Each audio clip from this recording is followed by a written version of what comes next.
जय श्री कृष्णा, राधे राधे। श्याम सखी चैनल में आपका स्वागत है। भारत में गाय को माता का स्थान प्राप्त है। पुराणों में उसे साक्षात देव की संज्ञा दी गई है। माना जाता है कि गाय का हर अंश मानव मात्र के लिए वरदान है। हर गृहस्थी की रसोई में पहली रोटी गौ माता के नाम से निकाली जाती है। सुख और दुख से जुड़ा कोई भी अनुष्ठान गौ माता का ग्रास निकाले बिना पूरा ही नहीं होता। इसके बावजूद भी परम पूज्य गौ माता के झुंड कचरे के ढेर पर जूठन से पेट भरते हुए दिखाई देते हैं।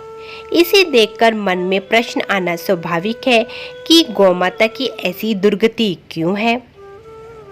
जय श्री कृष्णा, राधे राधे। आज मैं आपको इसके पीछे छिपे कारण की कथा सुनाऊंगी, जिसे पितृपक्ष में अवश्य सुनना चाहिए। परंतु उससे पहले आपको मेरे चैनल को सब्सक्राइब करना होगा, साथ ही बेल आइकन को भी प्रेस करना होगा ताकि मेरी हर वीडियो का नोटिफिकेशन सबसे पहले आपको मिले। वीडियो यदि अच्छी लगे तो लाइक अवश्य किया करें। आपके लाइक से ही मुझे पता चलता है कि कितने लोग मुझे पसंद करते हैं, इसलिए लाइक अवश्य करें। तो चलिए शुरू करते हैं कथा को। त्रेता युग की बात है।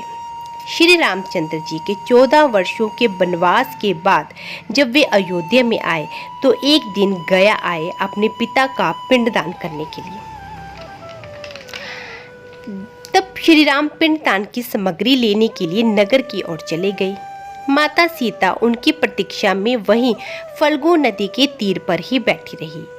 इस बीच पिंडदान का मुहूर्त हो गया, परंतु श्री राम अभी तक नहीं आए थे। तभी वहां सीता माता को दशरथ की पुकार सुनाई दी। वे मांग रहे थे। सीता माँ ने उन्हें बताया कि श्री राम इसी के लिए नगर गए हैं, आते ही होंगे।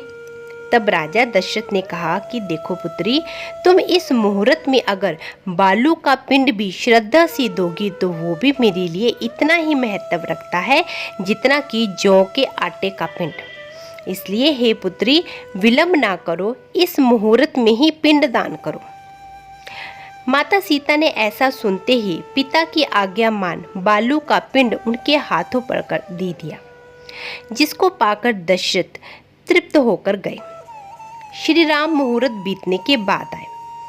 माता सीता ने उन्हें सब कुछ विस्तार से बता दिया। साथ ही ये भी कहा कि पिता दशरथ बालू का पिंड प्राप्त कर तृप्त होकर गए हैं। तभी श्री राम ने सीता माता से पूछा कि तुमने पिता दशरथ के श्राद्ध किया है, क्या तुम्हारे पास इस श्राद्ध का कोई साक्षी है? तो सीता माता ने जवाब में कहा कि ये फल्गु नदी, पास में चरती हुई गाय और पीपल का वृक्ष, ये सब मेरे किए गए श्राद्ध के साक्षी हैं। परंतु वृक्ष को छोड़कर गाय और फल्गु नदी ने ना में सिर हिला दिया। श्री राम के सामने स्वयं का अकारण झूठा साबित होना सीता माता सहन नहीं कर पाई। माता सीता को अत्यंत क्रोध आया।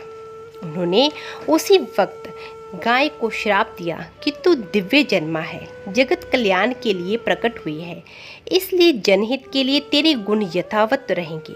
परंतु जिस झूठे मुंह से तूने झूठी गवाही दी है उसे तो दंड भुगतना ही होगा। झूठ बोलने के कारण अब से झूठन ही तेरा आहार होगा। इस तरह झूठ बोलने से गौ माता क्रोध की भागी बनी और आज तक गौ माता अच्छा भोजन प्राप्त करने के बावजूद भी जूठन खाने के लिए बातें हैं। ये कथा हमें बताती है कि असत्य भाषण के कितने गंभीर परिणाम हो सकते हैं। तो चलिए मिलती हूँ आपसे अपनी अगली वीडियो में, तब तक के लिए राधे राधे।